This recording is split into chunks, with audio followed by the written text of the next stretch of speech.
Good evening, dear friends. Today we are going to talk about a new topic, that is cross-layer design.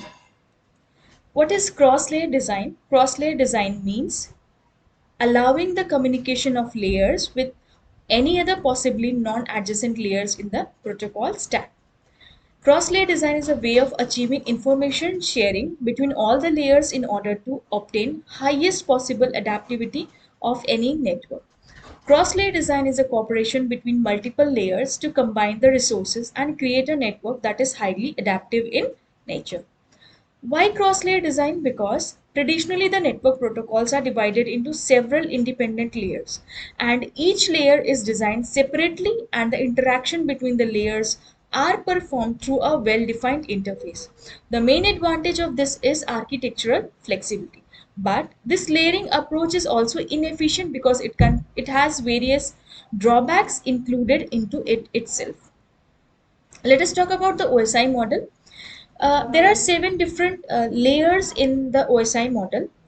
From the bottom, we can see physical layer. Physical layer deals with bits, and physical layer is responsible for the media, signal, and binary transmission. Data link layer deals with frames. Frames are the combinations of bits, and data link layer deals with the physical addressing. The next one is your network layer. Network layer deals with packet, and network layer is responsible for routing and the logical addressing part.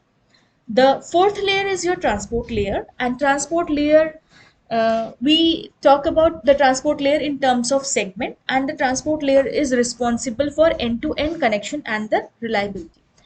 Session layer is responsible for creating a session between both the devices. That is, we can say it is responsible for inter-host communication.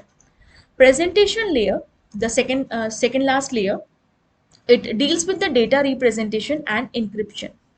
The topmost layer is the application layer, and application layer is responsible for facilitating all the communication between the software applications, almost all the applications that are on our device. Let us talk about the pros and cons of this layering process. The advantage that we have with the layering approaches, the first advantage is the simplification, that is breaking the complex tasks of end-to-end network into disjoint part. The second is the modularity, that is the protocol are easier to optimize, manage and maintain. More insight into layer operation. Third advantage is your abstract functionality. That is, the lower layers can be changed without affecting the upper layers. The fourth advantage is the reuse. Upper layer can reuse the functionality provided by lower layers. Now let us talk about the disadvantage of the layering approach.